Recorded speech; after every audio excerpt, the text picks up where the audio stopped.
As we reported, the rains made rivers of roads in some communities today. Some of the same communities that were battling floodwaters over a week ago were back at it again this afternoon. These scenes have become all too common, especially in the last few weeks, as the island contends with persistent rainfall and the waterlogged soil makes it easy for flooding to occur. These videos were contributed from persons in various communities in Bull Bay, St. Andrew. This road could easily pass for a river. The neighboring parish of St. Thomas isn't faring much differently.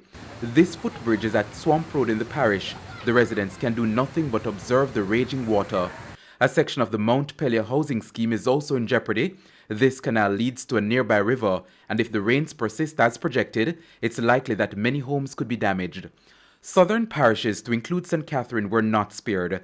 The infamous Bogwalk Gorge was again rendered impassable in the space of almost 2 weeks.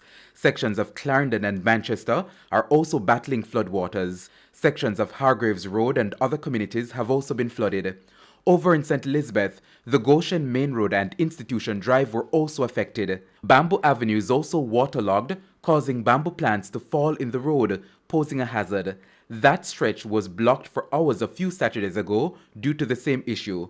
Falling rocks also became a problem. A section of the Magotty to Newton Main Road was blocked by a boulder which dislodged from a hill along the road. The New Market to Carmel Road, linking St. Elizabeth to Westmoreland, was also inundated as a nearby pond overflowed its banks. Several homes have also been reported as flooded, and numerous roads have also been blocked in other parishes due to the continued rainfall.